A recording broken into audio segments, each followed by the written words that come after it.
बच्चों, आज हम आपका जो विषय ले रहे हैं वो है वाद्यों का वर्गीकरण। इसके अंतर्गत हम आपके 3 वाद्यों का परिचय प्राप्त करेंगे, गिटार, बांसुरी और नागस्वरम। तो सबसे पहले हम बांसुरी के बारे में जानेंगे।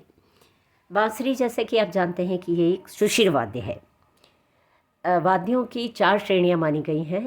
पहली तत्वाद्य, दूसरा सुशिर वाद्य, घन और अवनद्य। तो सुशिर वाद्य जो हैं वो वाद्य होते हैं जिनमें कि फूंक के द्वारा स्वर उत्पत्ति की जाती है।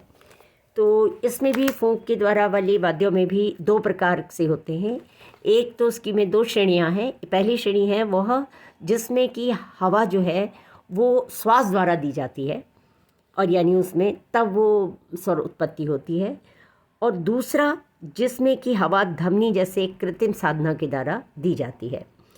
तो जो श्वास द्वारा दी जाने वाली हवा है वो मुंह से या फूंक द्वारा या नाक के छिद्रों द्वारा दी जाती है।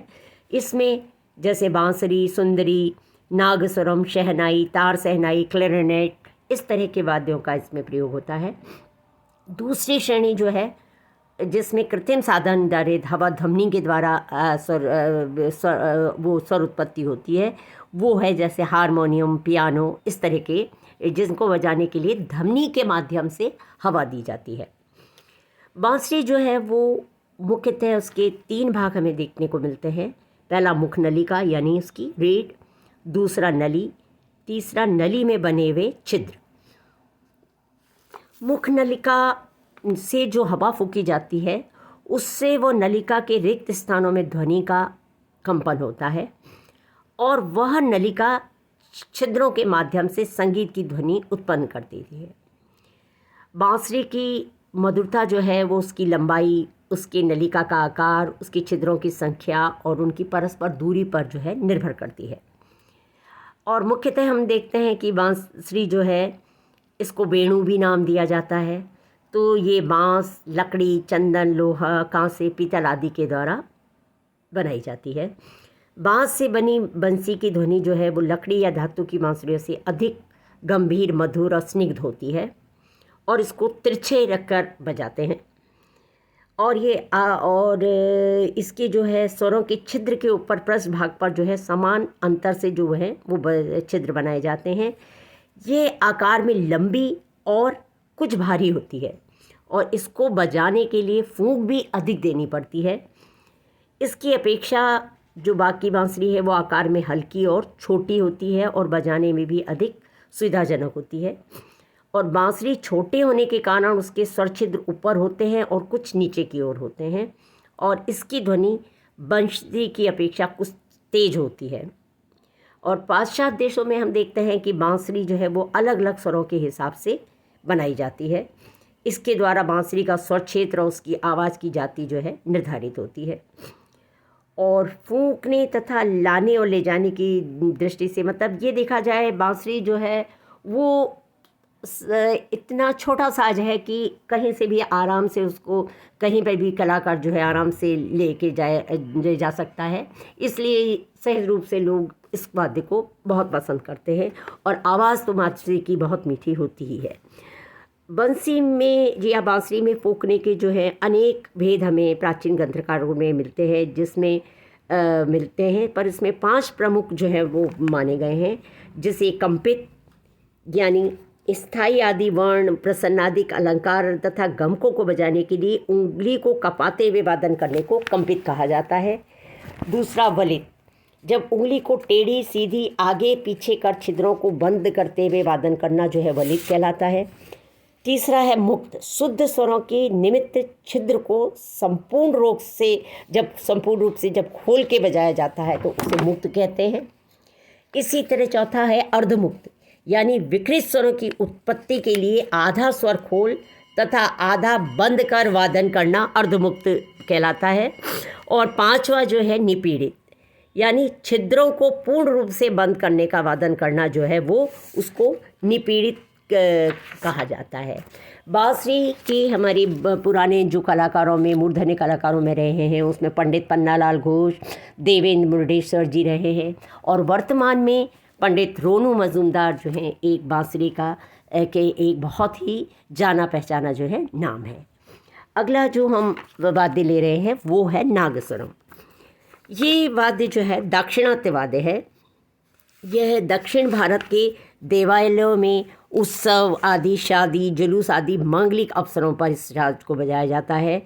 और दूर से देखने में ये हमारे जो है उत्तर भारतीय शहनाई जैसा ही प्रतीत होता है। और उसी तरह से जैसे हमारे यहाँ भी शहनाई का प्रयोग विभिन्न उत्सवों, शादी, खास तौर पर शादी और मांगलिक अवसरों पर होता है, उसी तरह से इस वाद्य का भी प्रयोग किया जाता है। किंतु यह जो साज है आकार में शहनाई से बड़ा होता है और इसका आकार लंबे धतूरे जैसा होता है। और ये आच्चा यानी द्राविड़ी नामक लकड़ी से ये निर्मित होता है। इसकी लंबाई 1.5 हाथ होती है तथा मुख का व्यास धीरे धीरे क्रमशः इसका बड़ा होता जाता है और अंत में फूल के समान खिले हुए आकार का हो जाता है। और खिलने की जगह का व्यास जो है वो 2 अंगुल का मुख्यतः रहता है। और इसमें 7 स्वरों के रंध्र जो हैं वो 4 अंगुल व्यास के बनाए जाते हैं। और वायु संचार के लिए 7 रंध्रों के नीचे कुछ दूर पर 8वां रंध्र जो है होता है। तो 7वें रंध्र के नीचे यानी छेद के नीचे जो दोनों तरफ जो रंध्र हैं और वो 8वें रंध्र के नीचे इसी तरह के 2 रंध्र दोनों तरफ रहते हैं। अच्छा, फूंकने के लिए इसमें एक शिवाली नामक एक उपकरण सा रहता है। ये गोलाकार न होकर बल्कि उभरा हुआ एवं खुलने तथा बंद करने योग्य एक छोटा नाल जैसा होता है। उसका अधर भाग जो है वो वाद्य के मुख में संलग्न करके योग एक शलाका जैसा उसको बना देते हैं और उसे वाद्य के मुख में लगाकर बजाया जाता है। तो होठों के संचालन से वो विविध ध्वनि स्वर के वर्णालंकार उसमें उत्पन्न किए जा सकते हैं। और इसी प्रक्रिया से स्वरों की 1 या 2 श्रुतियाँ जो हैं ऊंची और नीची भी की जा सकती हैं। तो मुख्य नाग स्वर के अलावा शहनाई के समान ही एक दूसरा नाग स्वर देने के लिए भी होता है और देने के लिए उसको जो कि स्वर जिसका कार्य स्वर देने के लिए होता है। और इसमें ताल देने के लिए कांस से ताल तथा अवनद्य वाद्य में डिडिम जो है उसका प्रयोग किया जाता है। और जिस प्रकार यहाँ पर शहनाई वादक हैं उसी तरह दक्षिण भारत में भी कई प्रसिद्ध जो है नागस्वरम के प्रसिद्ध वादक जो हैं वो विद्यमान हैं। अगला जो हम वाद्य ले रहे हैं वो है गिटार। गिटार के नाम से ही एकदम से लगता है कि कोई पाश्चात्य वाद्य है। तो पूर्व तथा पश्चिम के सहयोग से हम देखते हैं कि जिन वाद्यों का निर्माण हुआ है उसमें गिटार एक प्रमुख वाद्य है। और अब विगत कुछ वर्षों से हम देखते हैं कि भारतीय शास्त्रीय संगीत में भी इसका एक प्रमुख स्थान बन गया है। परंतु वो जो वाद्य हमारा इसमें प्रयुक्त होता है वो स्लाइड गिटार जो है प्रयोग किया जाता है। मध्य एशिया तथा यूरोप के बीच जब निकट सांस्कृतिक संबंध के अंतर्गत एशिया से अनेक साथ जो है वो यूरोप गए। इनमें उन वाद्यों का भी समावेश है जो कि नाखून अर्थात नखस से बजाए जाते थे। तो इस प्रकार का पहला तत्वाद्य था ल्यूट और दूसरा जो वाद्य था वो गिटार था। इसको गिटारा लैटिना या गिटरनी भी कहते थे। यह वाद्य जो था वो 12 ईस्वी में स्पेन में पाया जाता था, जिसमें और आकार में भी या आधुनिक गिटार से बहुत अधिक मिलता जुलता है। परंतु अपनी मधुर ध्वनि के कारण जो है वर्तमान जो गिटार को जो है वो अधिक लोकप्रियता प्राप्त हुई है।